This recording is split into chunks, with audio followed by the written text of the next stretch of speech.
Hi, this is Sam. Becca. We're back. It is BNS about movies, but this is a very special edition. BNS about crime stories. BNS about American crime stories. BNS about the assassination of Gianni Versace. Yeah. I don't think Becca has been this excited for a show in quite some time. It's good, but I feel it's far-fetched. Tell me and tell us, first off, what have we been up to in the interim since we have last recorded a podcast, which was probably in December. No, it's not that long. Or it's longer than that. Maybe November? What was the last one we did? We did one with Bill and Mark for the one zine. Oh, where I fell asleep. Yeah. Mm-hmm. Yeah, that was around Halloween, baby. Oh my gosh. You actually had their house decorated for Halloween. Yeah, so taking some time off. Taking some time off. So Merry Christmas and Happy New Year. Yes, exactly. I am running a business. And we got a new dog. We have a dog named Tony Cub. Tony Cubs. And if you're worried, Angela is still around. If you are a listener and you like hearing stories about Angela, good news. Angela's still around. Now he has a brother, and he does not like having a brother at all. At all. Mm-mm. He is not pleased at all. He's not pleased at our decision. No. He is a grump. He is laying inside a giant dog-only couch. Mm-hmm. Whereas Cubby is sleeping here. Becca is continuing the mystery, putting together a puzzle. So please tell us about your experience with Gianni Versace, Rebecca. What do you mean, my experience? Tell me your take on what does Versace mean to you? Mm-hmm. First off, what does Versace mean to you? I'm going to interview you for this episode. A great designer. One of the best. Have you worn some of Versace's clothes? Couldn't afford it. No. Did you I see had a the lot perfume and the short-lived makeup line. Be lucky that's over. Yeah? Yeah, all the... Did you go to the Versace store when you worked in Vegas? Yes, a couple times. Where was it at? MGM? There's one at Caesars. And That's what I meant, Caesars. I've seen the one at Caesars, yeah. Well, I think there might be another one now at Caesars. I think I walked in wearing camo shorts. And I said, out! Get out. That's where Mom talked to Mike Tyson. Oh, Versace? Mm-hmm. So that was... And now that you know my mom, you can just imagine what that conversation was probably about. So you're a boxer. So you're a bug boxer. Do you like to fight have you ever fought a scorpion? Because I have. Yeah. Yeah, so how old were you when Gianni Versace died? You were about 12, right? No, a little bit older than that. No. This was 94. Are you sure? Let's look it up. We have I the would internet. have been in 4th grade if that was the case. Let me look it up. If only there was a magic box that we were recording this on, that I could just type in the words Versace, death, date. I know I've watched many shows with my wife about it. He died July 15th, 1997. Yeah, I knew I was a little older. So you were 13. 7th grade. You were already into fashion by this point. I'm very devastated. And this is right before Princess Di died. Yeah, and that's why they always say it kind of took, Mm-hmm. he didn't get, not as much publicity, but, like, the spotlight was kind of stolen because she died right after, I think, like, weeks. So they always talk about that. And she had just gone to his funeral. She sat in front row with Elton John, Trudy Styler, and Sting. Oh, yeah, Trudy Styler, wife of Sting. Mm-hmm. I only know these people from Absolutely Fabulous. Wow. But Baby knows these people from real life. From real life. No. She's like, I have worn these clothes. Yeah. I've been to parties with these people. Mm-hmm. Have you ever met Sting? No. I have met Sting. No, you haven't. Not the wrestler. The wrestler. Steve Borden's Sting I've met. In passing. Real Estate Steve. Real Estate Steve. I've met the wrestler. Like that I know that. I love that you know that. It makes me very happy. Let's talk about the first ep. Yeah. It was The Man Who Would Be Vogue. And that introduced Andrew Cunanan, our enemy in here, and he had it's on the beach, and he had like a weird scar on his leg. Gianni Versace was just chilling out. He was going around, buying newspapers. They said he did not know him. Yeah. In real life. According to a 48 Hours special, Cunanan shot Versace twice, once in the face and then behind the left ear, and they believe he had been trailing him from the moment he left his home that morning. Yeah, that's all the stuff you read. This is, like I said, from how many hours was we watched 3? Yeah. I would say about 45 minutes is probably accurate. The dead bird that was laying next to his body? Mm-hmm. Got shot. That is completely true. Yeah, they used it to get bullet casings and stuff out of it. Someone also said, did Versace and Cunanan know each other? No. Well, according to scenes in the episode, they met at a club once, and then once again when they went to the theater, but no one can be sure. And again, he lied to so many people, Cunanan did. You know, I'm sure he told his friends he met him a million times.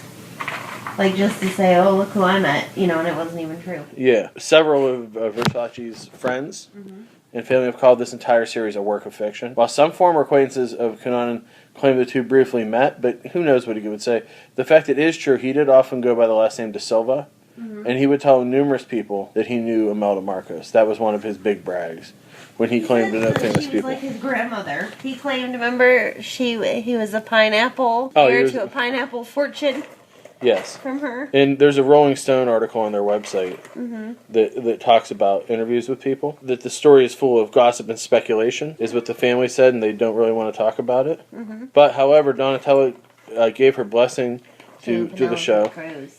And to the show, and to the guy who puts the show together. Well, Penelope Cruz said she would only do it if she got Donatella's, because she dresses her all the time. Yeah. If she got her approval. Cunanan came from a working class background and didn't have a job. He was known for being very pretentious, a big spender, and an even bigger talker. He was not closeted, and he would always have an entourage and always pay for the bill. He wanted the illusion that it was his money. But he dated much older, wealthier men who bankrolled his lifestyle and introduced him to these high-powered social circles.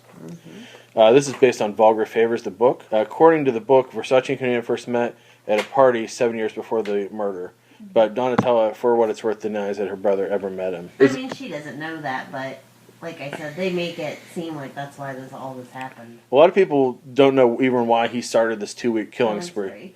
A lot of people suggest that his older boyfriend had left him and taken away his house. He put on weight and was starting to do drugs. His first victim was a friend and former military serviceman, Jeff Trail, who he beat to death with a hammer. Madsen, David, was someone he had once slept with. Was his second victim. His body washed ashore. He'd been shot in the head. Then he went to Chicago and killed Lee Miglin, who we'll talk about in a bit, on May 4th. Then he went to New Jersey, where he shot his fourth victim at random, William Reese. That was baby. Yes. By then he was already on his way to Miami Beach, and he would not kill anyone again for 2 months. I can't believe he evaded them that long. Well, those that are working on the show, I guess this is going to come out a bit in the show, have suggested that homophobia within law enforcement decreased the urgency of the investigation, as if a gay man who kills another gay man was less of a threat than a heterosexual serial or spree killer. So Edgar Ramirez said, the star of the show said, the underlying subject is homophobia and how homophobia killed him. That's something that comes up over and over again when we looked in the investigation. Cunanan was on the news every night on the most wanted list, and for some reason, all these law enforcement authorities couldn't get him. He reportedly loved being in the spotlight for this, but he knew that life would be over soon enough. Those familiar with the case say that he had went to Miami with a plan, having set his sights on killing someone whose death would cement his name in history. Probably Versace was picked because he represented everything that he wanted to be. Versace was actually in Europe when he got there, and he had spent the summer relaxing in Miami Beach and only been in town for 5 days when this happened. He was put to rest at July 22nd, 1997. As you said, following a memorial attended by 2,000 people, including Elton John, Sting, Princess Diana, Karl Lagerfeld, Giorgio Armani. Yeah, all the designers. Ralph Lauren was there. Yeah, numerous people whose career he had helped launch. Cunanan eventually broke into a houseboat and killed himself without leaving any clue. Here's the another story I'll read quickly before we get through the first episode. Versace family condemns reprehensible American horse. This is based on a book that came out in 1999, Vulgar Favors. They put out a second statement, the second one, because Ryan Murphy is a defender of the show. They said, as we've said, the Versace family is neither authorized nor had any involvement whatsoever about this forthcoming TV series, which we consider a work of fiction. The company producing the series claims it is relying on a book, but the book is only full gossip and speculation. She received no information, the writer, from Versace family, and she has no basis to make these claims. Instead, in her effort to create a sensational story, she presents second-hand hearsay that is called into contradictions. The statement specifically calls into questions about the late fashion designer's medical condition, which she writes made on report by a person who claimed to have viewed a post-mortem results. She said, of course, that would have been illegal to even look at those results. They also said Gianni was a brave and honest man who engaged in humanitarian work for the benefit of others. While the possible portrayals of his life and legacy, it is sad and reprehensible that producers have chosen to present this bogus version. We'll have no further comment on the matter. I think you're not going to get a single celebrity that likes this or that, Yeah. Well, Ryan Murphy said it's an interesting, So difficult... I can't believe Penelope Cruz did it. Well, he said this is a difficult situation. It's interesting, difficult situation. I know is this. Donatella sent Penelope Cruz flowers yesterday. They are very close friends. He said this is not a work of fiction. And Murphy also said, I look at Donatella as a feminist heroine in the same way I look at Marsha Clark as one. She stepped in this impossible situation. She kept her family intact. She kept the business intact, and she did it with kindness, elegance, and grace. That totally did not come across in this episode at all. Lady Gaga was originally supposed to play her. I don't think she would have done that. I don't think she would have ever got clothes again. No. If she had done that. So that's the first episode. Anything else you'd like to add? We're going to do 3 episodes on this podcast. No. You're good? Like I said, it just for someone who admired him and stuff, it kind of, parts of it kind of made me cringe. Yeah. Because, I don't know, if it was their families, would they want a movie made like this? Yeah. The next episode is called Manhunt. The writer of the book says that she was told on record by the lead detective on Miami Beach that he had heard from a medical examiner who did the blood work that Gianni Versace was HIV positive. Mm-hmm. She told the Hollywood Reporter. It goes along with other people told me he was very weak, and Antonio D'Amico, his boyfriend, would help him walk. And when people came to his house and he had breakfast, he had 27 bottles of pills in front of him. The series writer said, if you look at the facts of his illness, he was very sick at one time, and he did recover right when the new HIV/AIDS drug therapy came out, so it seems to fit. Mm-hmm. But again, that's saying someone had a disease when that might not have been the case at all. Like, why even put it in there if you don't know, you know? Yeah. They also talk about his sister had died when she was very young. At 12 from tendinitis infection. She died less than 24 hours after the doctor prescribed her the wrong medication. He talked about it in the show. What's funny is when he killed Versace, Andrew Cunanan was already on the FBI Most Wanted list. Yeah. After killing Lee Miglin. You already knew about him. Did you know about him? Yeah, he was already on TV before this even happened. Yeah. Mm-hmm. Also, the lady who was the front desk person, Miriam Hernandez, is a real person. Yeah. She said he was a very good guest. You felt good with him. He spoke sweetly. I was never afraid. How can I be afraid of a person who's gentle, who treats me nice, who is educated? Mm-hmm. He used a fake passport to check in. He did switch views to an ocean view in a week, but not a day. Yeah. It's said on the show.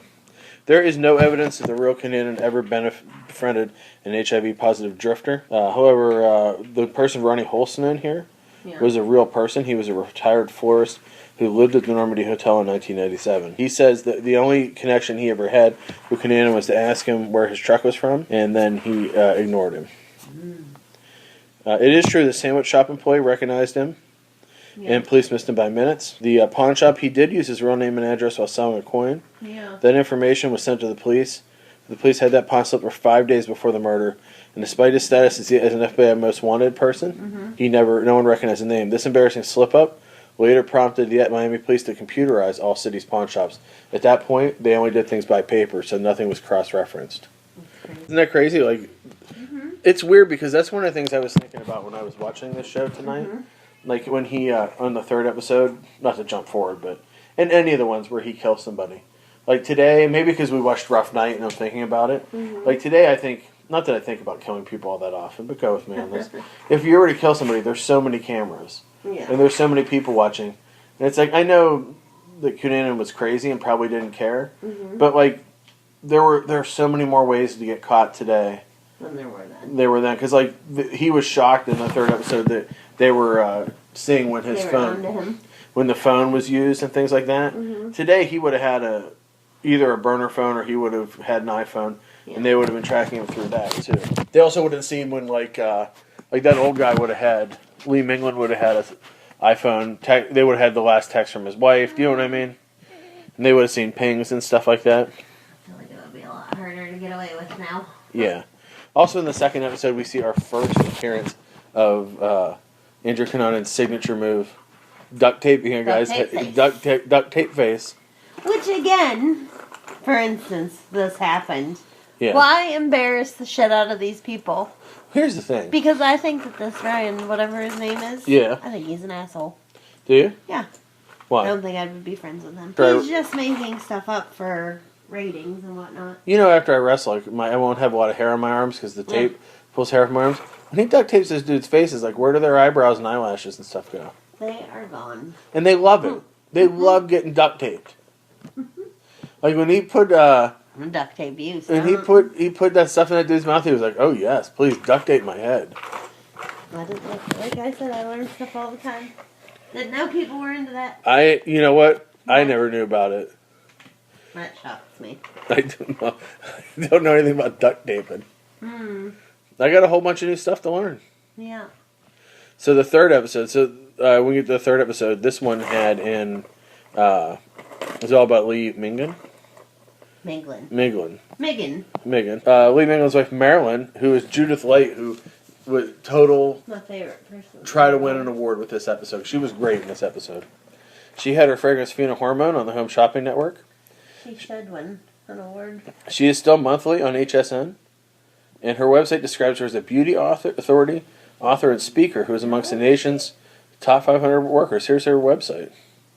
MarilynMiglin.com. MarilynMiglin.com is her website. This is what she looks like today. Baby, look. She looks more fabulous than Judith Light. I love her. So I'm getting that for my birthday. Yeah? You want me to read you about her? Yeah. Her signature fragrance, Fina Hormone, is one of the top 10 fragrances sold in luxury department stores nationwide, and each month, more than 65, How much is she worth? I want to know. 65 million viewers invite her home. Yet creating unparalleled products that afford wearers unsurpassed personal expression has not been her only passion. She has maintained a spirit of altruism and community.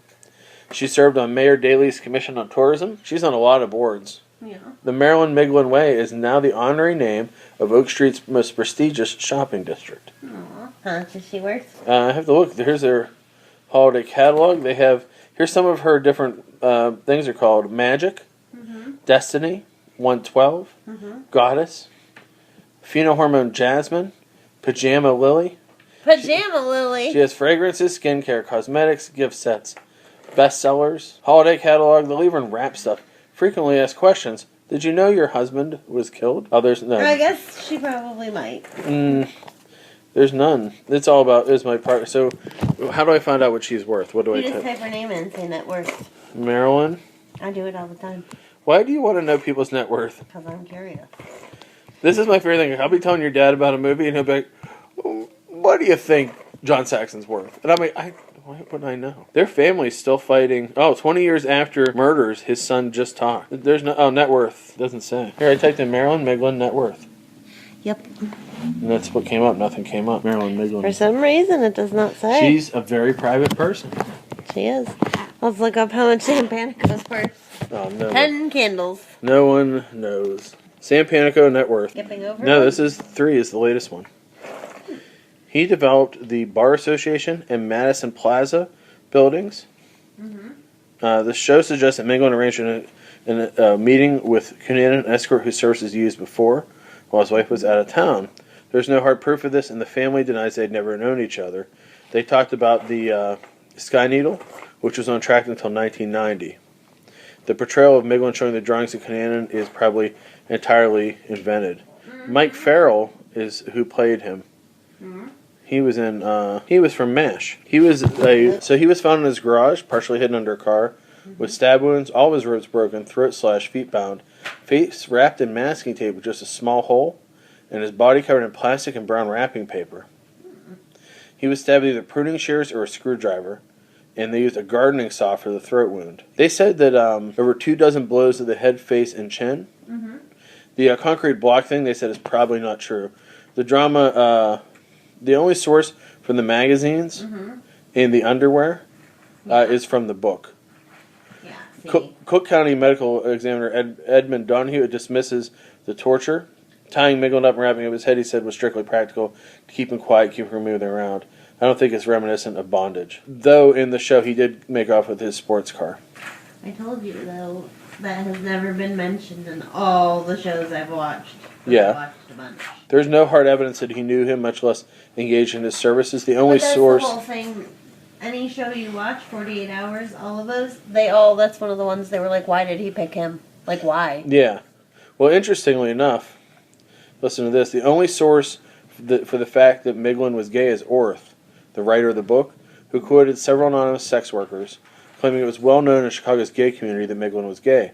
However, writer Ted Gideonse, Giannis, disputes this, saying it was not, and suggests that if Miglin has lived he would be suing Orth for libel right now. Yeah. The police said, Robert Milan, the former assistant state's attorney for Cook County, said, "I've never seen any credible evidence to show there was any relationship here." Mm-hmm. Another theory suggests that Cunanan, they may bring this up next week, might have met the victim's son, who was an aspiring actor. However, Miglin disputed this, telling ABC there was no relationship whatsoever. A lot of false things have been brought up, and they were very hurtful. Very painful for me personally, and there were attacks on me which I didn't appreciate, and I still don't. The claims that the younger Miglin and Cunanan knew each other gained circulation after a Chicago bookseller told the Minneapolis Star-Tribune, but the source then called a press conference to say he'd been misquoted. Yeah. She also said that according to a Minneapolis homicide detective, the FBI had been told by a witness that Cunanan had told her he was going into business with Duke Miglin, but the Chicago police were ignoring this. At any rate, the FBI did look into these claims, but no link was ever established. In fact, it seems by all evidence that Miglin's murder was random, somewhat more elaborate, but Cunanan decided he needed a new getaway car and caught sight of the Lexus. The red Jeep he drove to Chicago was found 2 blocks away from the house. So everything in this... See, that's the thing. Like, it's just sad because that this is these people's lives, and like this is people that don't know them are going to watch this and be like, "Oh, well, that guy was a closeted gay guy and he treated his wife really badly," when he totally didn't. Yeah. Duke Miglin does have an IMDb page. Duke Miglin was in 3 movies. Air Force One. He was in Air Force One as F-15 Halo 2 fighter pilot. He was in a short called Mulligans, and then he was in a movie called Cyberdorm. He played Aussie number 2. He also appeared as himself in 2017 as the Dateline show about this. He just did an interview with ABC 7 Chicago this year. Yeah. About the murder. That's the thing. I mean, you have to imagine do you think like this stuff? Yeah. That's the thing. Like they had very, very specific things that they said happened, and they're like, "Oh, this is exactly how he was killed," and all this stuff. I don't know. The whole thing makes me a little suspect of everything else I see on the show from here on out. What do you think about this episode? Do you like the duct taping? We're gonna try it and find out. I'm not trying duct taping. I'm claustrophobic as it is. I'm gonna duct tape you up. I don't want duct tape. Oh, where is Marilyn Miglin in 2018? It was in Bustle magazine. She is making perfume. Refinery 29 also had a story. Go figure. Baby's big sight. These people are jerks too. Why are they jerks? Yeah, they pick the stupidest things to write about. Lee Miglin invented the concept of business parks. Oh. Like RIDC parks and stuff. Gotcha. His wife started her beauty company and boutique in 1963, and they laid the groundwork for I wonder if it's still there. For cosmetics, yeah, Cosmetic Empire is still running today. At the time of Lee's murder, they'd been married for 38 years. And they had 2 children, Marlena, who was 29, and Duke, who was 26. Stuff is still available to order. After his death, she threw herself into the business. It's a $50 million, she's worth $50 million. There you go. Marilyn Miglin Cosmetics is still operating to this day, and her products can still be purchased on HSN. She's been on for 25 years. Yeah. Yeah. For the most part, she will not speak about his death, especially considering the media flurry that they went through. Rumors about his extramarital affairs and even whether Duke knew Cunanan swirled at the time. ABC reported in May 2017 that Duke followed in his father's footsteps and is a real estate developer. She did say in an interview at the Chicago Tribune that we don't think about it. We know who we are and what we stand for. She said, "I lived the life of a fairy princess, and I had a prince for 38 years. And then one day this is sad. Baby, okay. She said, then one day my prince went to war, and he didn't come back. It's very sad." Judith Leigh said, she really researched it. She said, she loved this man deeply and was completely devoted to him. He was a man who allowed her to be all she could be, and she was, in many ways, a woman ahead of her time. She had a man who supported her in her endeavors. She was a great businesswoman, and he was a great businessman, and they had a very connected, deeply loving relationship. She remarried in 1999, but tragedy soon followed. Her second husband, Nagub Macarius, died months after their wedding. She still owns the Gold Coast property in which she was murdered. She passed the property on to her daughter. Now there is a battle for usage over their 4-car garage spaces. Yeah. The family fought the City? The ex-husband, her daughter's ex-husband, for the rights to the garage, where the parking garage that was in their building, which is pretty funny. But I guess they're still really well known within. They're much like the '84 Lumber of Chicago. Yeah, here's a picture of her baby from this year of her on HSN. Oh, she's my favorite ever. Judith Light really looks a lot like her. Skinnier, but yeah. But like seriously. Yeah. I actually think that she's prettier than Judith Light because she's like a little more realistic looking. She did not take a break after the murder. She just kept going. She said she would never let an evil force ruin her life. Mm-hmm. She would not give in, not ever. Mm-hmm. She will not comment at all. Other members of the family have been interviewed by the press, but she will not say anything. She doesn't appear to have commented on American Crime Stories show, though most people think that she probably will have something to say after this episode airs this week. I would imagine she's going to sue this show. I would. Seriously, that's the thing. There's the only source that ever claims the stuff other than stories that were in the paper is this book. Mm-hmm. I just think that's like, I want him, just like someone else we know, I want him to go sit down in her living room and tell her what this episode's going to be about to her face. Yeah. Wouldn't do it. I would like to see that because it wouldn't happen because they're cowards. Yeah. That's why I don't like Ryan Murphy. Yeah. You don't think he called her and he was like, hey, I'm going to do an episode about your husband banging dudes and blah, blah, yeah, blah. You okay with that? Oh, it's like, hey, you know what? I know that you had a beautiful 38-year marriage and your husband gave you a life unlike any you've ever had, and you've always spoke glowingly of him. And you, even after his death, you built this amazing $50 million company by yourself, and you're an incredibly strong woman and ahead of your time. But I'm going to kind of show your husband get his face duct tape. Died. Do you want them to do a, whatchamacallit? My face getting the dark side. There is a dark side to me. The dark side of... there is a real dark side to me. Of JMX Creative. Cubs was a homo dog. He was not a homo dog. Don't say that. Kane was a pornographer. Well, he is. No, but we're recording a podcast. Lola did drugs. You can't come outside and smoke. I'm standing right here. You can't, no. Lola did drugs. It is snowing. Did you see that the news tonight was like Maybe it's snowing crazy. Yeah, it's January, February. That's what happens. Your mom was like, I am sick of this snow. And I'm like, well, it's February in Pittsburgh. She lived in Vegas. Yeah, she's like, my pool should be 120 by now, and I should be caressing a scorpion. Baby. What? Shut up. There's a bug in this pool. I'm glad we didn't watch this one with your parents. But do you get what I'm saying? I completely get what you're saying, because here's the thing. The OJ, this casts into doubt a lot of the OJ stuff now. The thing I think that I was okay with is that there's so much of that has been reported. No, is that the fact that he's still alive and he could defend himself in person if he wanted to. Yes. These people can't say anything. That's the thing. They didn't go back on the OJ one and show Nicole sleeping around. No. Or show us.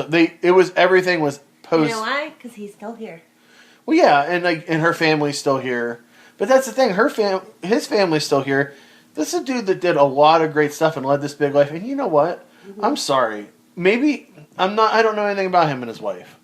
Maybe they had an arrangement. Do you know what I mean? They've been married that long. Who knows? And you know what? And if what's-her-names were half decent people, which I don't think they are, no, the Kardashians, they would have said, hey, don't make a movie about my dad. Because it leads to believe that he knew what happened and didn't say anything. He said that before his death, actually. But yeah, I know. But the same thing in this. It's this like was someone supposedly they love so much. Yeah, don't ruin the good name of somebody. I don't know. I mean, I'm still going to watch the rest. It's not going to... That's why I like 48 Hours versus... Because you like the real story. Yeah. You don't like a reenactment. No. Don't. Unless it's like a TV movie. Don't give Which is all fake. Don't give her a reenactment. No. She wants the real thing. Except the duct tape reenactment, which I'm going to do with you later. God. The duct tape. The facial duct taping upsets me very much. We have to go to the store. We don't have any. Yeah, we have some actually. We have some downstairs. I tried. But it's like the heavy duct tape. I only buy the kind of duct tape that just is real electrical tape will do it. Won't rip off your fur as much. I don't want... Yeah, I have a meeting tomorrow with a really big client. I'm going to walk in, I won't have, eyebrows. Mm-hmm. I'll have, eyelashes missing. Mm-hmm. I'm going to look like whenever Marilyn Manson looked when he was a mega whenever he would shave his whole body. Like, what happened to your face? Well, my wife watched American Crime Story and thought it'd be fun to duct tape my face, tie my feet up with an electric cord, and tell me that I have no power. But you know what? She didn't have to do that because all she does is just throw away all the dishes and put in new ones. You tried to get that in there. I know. My wife, I came home today and there was all new dishes, and I was like, my wife wanted to see how long it would be until I noticed. I could have bought 2 sets. I only bought 1. Oh. I'll get another set another day. Why do you need another set? What if we have company? We're not going to have company. I know, but what if we... Who's going to come what over? If Teen decides he doesn't How many? eat out of it Okay, let me ask you a question. How many dishes did you get in this set? A set of 4. A set of 4 bowls. 4 bowls. 4 salad plates and Yeah. 4 dinner plates. Did you throw away my plastic cups and bowls? Did I throw them out? Yeah, I'm just wondering. No. Okay. Oh, they're coming. You would be. They're coming for Andrew Cunanan, and you hear them? Mm-hmm. The sirens.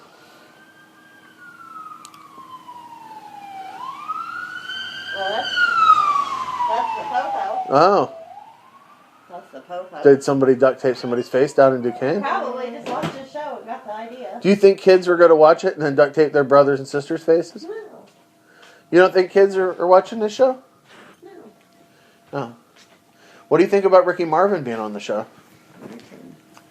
Ricky Marvin's a wrestler. What do you think about Ricky Martin being on this show? I think that he's not going to be in it for much longer. Yeah? No. What do you think about a Penelope Cruz on this show? She probably shouldn't have done it. Why? I don't know. Why don't you think... There's something going on. Yeah. Cubs. I know. Why aren't you using your scanner anymore? You should be on your scanner right now. Do you want me to start doing that again? You're upset. My wife is. She would be driving in the car, and I'd be enjoying, just zipping around and listening to a song. My wife would be like, "We're gonna listen to the scanner," and then we would drive through McKeesport, and she would. It would be happening right there. It would be happening right there. She's like, "Someone's inside, and they found a body." I'm like, "I don't want to be here." A welfare check. Oh. Well, if you had to grade the first 3 episodes of this show, what would you give it? If it wasn't real, Yeah. I'd give it a B. Yeah.